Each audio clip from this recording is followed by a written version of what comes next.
These cases weren't supposed to be shared. They were written down, buried, forgotten, until now. What you're about to hear comes from people who all experienced something they can't explain and can't forget. Welcome to the Banned Casebook. These are the files they tried to erase. I took the job because it sounded boring. Boring to me meant safe. Overnight records, custodian at the county annex building. $19 an hour, full benefits, quiet. I pictured coffee, headphones, paperwork, maybe the occasional drunk guy at the wrong building. Instead, I got the basement. The annex is one of those government buildings that's been renovated so many times it has different decades stacked like layers. The top floors look like a DMV from the 2000s. The first basement is all concrete and boilers, 1970s chic. And the second basement? The second basement hasn't been touched since the 50s. That's where the archives are. It's also where things started to move when no one was down there. The job. My job was simple. Do a sweep of both basements every hour. Make sure all doors are locked. Log any lights left on. Don't touch the boxes. The archives room was behind a heavy door with a narrow wired glass window, like a school door. There was a camera above it, motion lights in the hallway, and a keypad lock that beeped when you pressed in the 4-digit code. The first few weeks, nothing happened. If anything, the worst thing was how dead it felt. The air down there never changed temperature, never moved. It was like the ventilation forgot this floor existed. Then one shift in October, I noticed the first anomaly. The archives room door was unlatched, not open, just not fully closed. I heard the lock click every night when I checked it. This time, when I pressed, the door eased inwards with the softest scrape. I assumed the day staff rushed out and didn't pull it shut. I locked it, logged it, kept going. 2 nights later, it happened again. Door unlatched. No sign of forced entry, no alarms triggered. That's when I started double-checking the camera feed. The first time the footage glitched. The security office on the ground floor had a dusty wall of monitors. One screen showed the hallway outside the archives room. I cued the footage back to when it should have been locked, closed, closed, closed. Then, with no one in sight, no movement at all. The door jumped half an inch open between frames. Not a smooth swing, not the motion of a door drifting open, just closed, then not. No distortion, no glitch artifacts, just wrong. I replayed it so many times I could have drawn it from memory. Frame 1346, closed. Frame 1347, open a crack. I told myself it was compression, bad camera, lag, something technical. You can live with fear if you can blame it on tech. It knew my schedule. About 3 weeks in, it stopped being random. I realized the door was always open at the same time during my rounds. 1:40 a.m. The first time I saw the pattern, my stomach dropped. I checked my log sheet. It matched. 8 nights in a row, door closed at 12:40, open at 1:40, closed again after I messed with it. Nothing else in this building was that consistent. Not the heating, not the contractors, not the damn vending machines. Just that door. I started dreading that hour. I would linger upstairs, draw out my bathroom break, check my phone. Anything to delay walking down there again. I didn't tell my boss. How do you say, "Hey, there's a door downstairs that opens itself every night at 1:40, and I think it's doing it on purpose." You don't. You keep your mouth shut and keep getting paid. The night it used my mother's voice. My mother died 5 years before any of this. Car accident. Instant, they said. I never heard her voice again after the funeral. Until one Thursday. I was walking past the break room on my way to the stairwell when I heard it. "Caleb? Honey?" It was her. Not similar. Not close. Her. The exact way she used to call me when I was late for dinner. Tiny lift on the second syllable. Soft laugh at the end. I froze so hard my keys clinked against my chest. The break room was empty. The vending machine hummed like usual. The coffee pot was off. I stood there, heart pounding in my ears, waiting to hear it again. Silence. I should have turned around and gone home right then. Instead, I took it as a sign that grief was catching up with me. Hearing things, stress, sleep debt. I went downstairs for my 1:40 round. The archives room opens while I'm at the door. This time the door wasn't just unlatched. It was slowly opening by itself as I turned the corner. I stopped halfway down the hallway. The motion light flicked on above me, flooding the concrete with sickly yellow. The archives room door kept moving, inch by inch, as if someone on the other side was pushing it with the tips of their fingers and savoring every second. It creaked in a way I'd never heard before. Long, dry, like something bending that hadn't been bent in years. When it stopped, there was about a foot of darkness between the door and the frame. No light inside, just black. Then I heard my mother's voice again. Not down the hall, not over an intercom, from inside the archives room. "Caleb, come here for a second." This time, the voice was slightly off, like someone doing an impression of her from memory.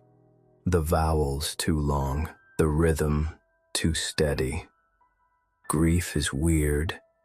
It makes you want to run towards something you know isn't right. My brain knew that wasn't her. My legs walked anyway. Inside the archives. The smell hit me first. Archives always have that paper back of the throat smell, like dust mixed with copier toner. I was used to it. This was different. Wet, metallic, mold that's been sitting on something for a long time. It smelled like a flooded basement that someone tried to dry out and gave up on. I clicked on my flashlight. The beam cut through the darkness in a narrow column. Shelves loomed on both sides, stretching longer than the room should have allowed. My light died before it hit the back wall. "Hello?" I said, because my brain couldn't think of anything else. Silence. No, not silence. That almost silence where the air feels thick like a held breath. I stepped forward. My light fell on a single cardboard box sitting by itself on a shelf at eye level. No label, no tape, just a warped lid. The voice came again, right behind my left ear. "Do you remember this?" I spun around. No one was there. My flashlight shook in my hand. The beam jittered across the door. It was still open, but not as wide. I hadn't touched it. I turned back to the box. It was open now. I didn't see it move. The lid was just peeled back. Inside was a stack of photographs. The one on top made my stomach drop. It was my bedroom from when I was a kid. Same wallpaper, same dresser, same crooked poster. Except there was one thing wrong. I never took that picture. No one in my family did. There was never a camera in that room. The angle was from the corner near the ceiling, like from a security camera that didn't exist. I flipped to the next photo, me, age 9, asleep in that bed, taken from above. Third photo, me, age 12, under the covers, eyes wide open, staring at the ceiling, at the camera. I didn't remember that. I didn't remember any of them. "Caleb," the voice whispered from somewhere deeper in the room. But it didn't sound like my mother anymore. It sounded like someone who had read about what mothers sound like. The thing in the dark. My flashlight dimmed, battery warning blinking red. I've never begged an object out loud before, but I did then. Come on, don't die." The light flickered once, then steadied. At the far end of the aisle, maybe 20 feet away, something stepped into the beam. At first, I thought it was a person, medium height, 2 thin shoulders, head tilted slightly to the side like it was studying me. But the longer I looked, the less sense it made. The outline was wrong. Its arms hung just a little too far down. Its neck was a fraction too long. The face had features, but they never locked into anything human, like static trying to decide where to land. As my flashlight shook, its face twitched and shifted as if it was trying on different versions of me. Nose a little higher, eyes a little closer, hairline wrong, jaw too narrow, then too wide. Finally, it settled on something close to my mother's face, but slightly off-center. The eyes didn't quite align with where they should be. "You miss her," it said, in her voice layered with something underneath. "You miss a lot of things." My knees almost gave out. That's what made it truly terrifying. Not that it knew my name, not that it knew my mother's voice, that it knew the exact thing I'd been struggling with and said it back to me. It took one step forward. The shelves around it groaned like something heavy had just shifted. The floor vibrated under my feet. Every part of my body screamed the same instruction: "Run!" So I did. The last time I looked at that door, I don't remember leaving the room. I remember the hallway carpet burning under my feet, the slam of the stairwell door, the taste of iron in my mouth. I called in sick the next night, and the next. 2 days later, a supervisor left me a voicemail. "We need to talk about what you accessed in the archives. Call me back." I never did. I quit by email, blocked their number, left my keycard in my mailbox. A month later, an old coworker texted me, "You really messed them up, man. Whole floor's under review now. Camera feeds on B2 are gone. Nothing saved for the past year. They said it's a tech issue, but you can tell they're spooked." I never told him what happened.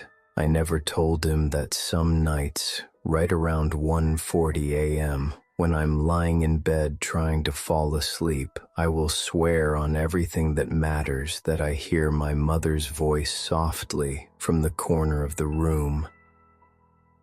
"Do you remember this?" And if I keep my eyes closed long enough, I start to see flashes of photographs I've never taken, of myself from angles no one could have had. I don't sleep at that hour anymore. We were already on edge before anything strange happened. Our son, Noah, was a high-risk baby from the start, premature, stayed in the NICU, alarms, tubes, words like if and might from doctors who wouldn't meet my eyes. When we finally brought him home, our house felt too quiet. We'd fallen asleep to beeping monitors and hurried footsteps in hospital hallways. Now, the only sounds were the hum of our old fridge and the occasional car outside.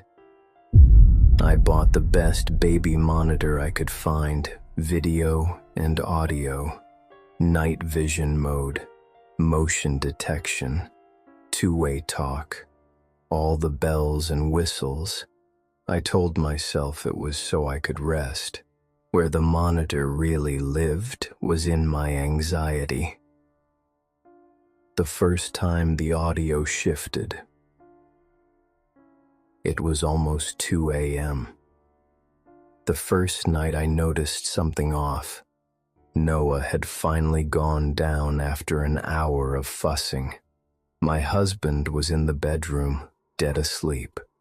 I was on the couch with the baby monitor receiver on the coffee table in front of me. Normally, the audio was simple. Soft breathing, tiny rustles, the occasional sigh. That night, the static underneath it changed. You know how you can tell when someone is on the other end of a phone, even if they don't speak? There's a weight to the silence, a pattern to their breathing. This sounded like that, like someone else was in the nursery, just out of frame. There were little bursts of sound that didn't match movement on the screen. No motion alert, no shifting blankets, but the audio would blip like a word wanted to form and couldn't. I told myself it was interference, neighbor's radio, some other family's monitor on the same frequency. I'd read about that online. It was enough to get me through the night. When it said my name, 2 nights later, I woke up because the monitor was too quiet. Total silence on the audio feed, no static, no hiss. It was like someone hit mute. I sat up, grabbed it, checked the signal. Full bars. Video feed still on. Noah was in the crib, chest rising and falling. I turned the volume up. The hiss faded in slowly, like a tide coming back. Then, clear as day, Mara. It wasn't my husband. The pitch was wrong. Too smooth, too careful. I froze so hard my muscles hurt. It said my name a second time, the syllables oddly spaced like someone sounding it out phonetically for the first time. Ma. Ra. I rushed down the hall into the nursery. My husband nearly crashed into me, woken up by my shout. The room was exactly how we left it, Noah asleep. Window locked. Closet closed. No electronics on except the camera. The audio from the receiver in my hand was now only picking up Noah's breathing. No voice. My husband stared at the screen and said the same thing I had told myself 2 nights earlier. It's interference. Has to be. He didn't sound convinced. The voice that used my son's sounds. It escalated 3 days later. We had started keeping the monitor on the lowest volume possible, just enough to hear a cry. The voice hadn't come back, or at least we hadn't heard it over the static. That night, right before 2 a.m., I woke up and looked at the ceiling without knowing why. The house felt wrong, too still. I checked the monitor. Noah was on his back, arms out to the side. The pattern on the wall behind him looked like a skull in the night vision. I hated that wallpaper.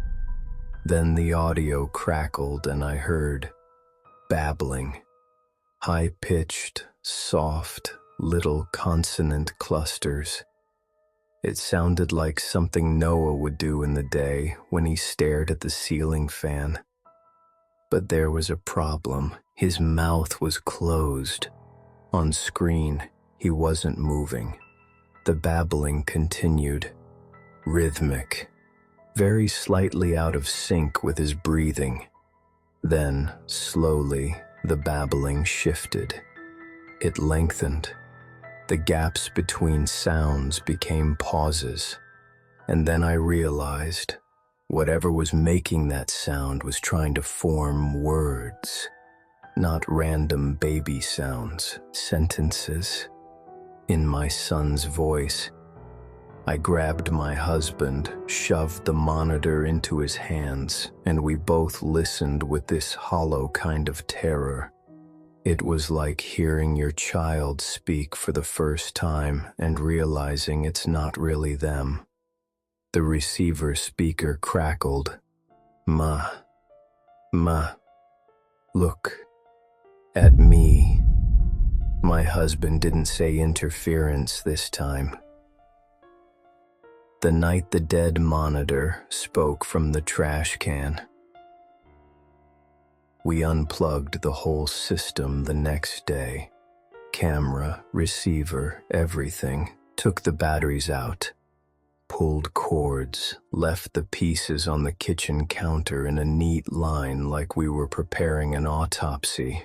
We used an old-fashioned audio-only monitor that night. Plug-in only, no wireless, no camera, no internet, nothing. It picked up nothing but normal baby noises.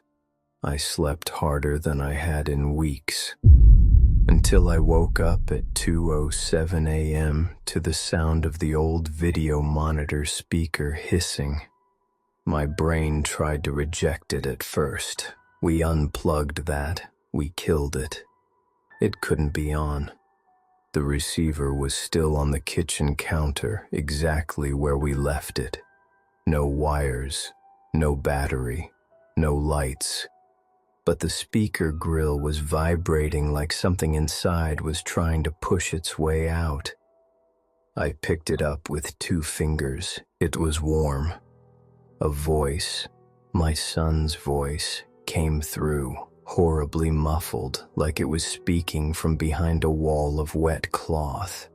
Ma, Ra, why did you leave? The words bent and dragged in ways they shouldn't, like someone was stretching a recording tape with their hands while it played. My husband tore it from my grip, shoved it into a trash bag, tied it twice, and dragged the bin out into the driveway. We stood there in our pajamas, barefoot on cold concrete, listening to that muffled voice through plastic. For almost a full minute, it talked and babbled and laughed. Then it stopped abruptly, mid-syllable. We didn't sleep after that. What I found the next morning. In the morning, I went out to the bin fully expecting to see raccoon damage. Something had to have gotten in and dragged it away. The bin lid was still closed. No claw marks, no ripped bag, nothing. When I opened it, the trash bag we'd used was still tied shut. I cut it open with scissors. The jar of old pasta sauce was there. The broken glass picture frame was there. The monitor was not. For a while, I let myself believe some bored teenager had taken it as a joke. Then, a few weeks later, when we had finally gotten a new monitor, basic, audio only, no brand name, no features, I walked past Noah's room one afternoon and heard him babbling to himself. Normal baby stuff, except every once in a while, he'd stop, tilt his head toward the corner of the ceiling, and let out this string of sounds that didn't sound like him. Too smooth, too long, too deliberate, like he was copying someone. He's older now, talks in short sentences. Sometimes he'll stop mid-play, stare at the doorway, and say things like, "They're not allowed in here anymore." If I ask him who, he always looks confused, like he didn't hear himself say it. We don't have a monitor in the house now, but some nights when the whole place is quiet, I swear I still hear the faint crackle of a powered-on speaker in a room that no longer exists.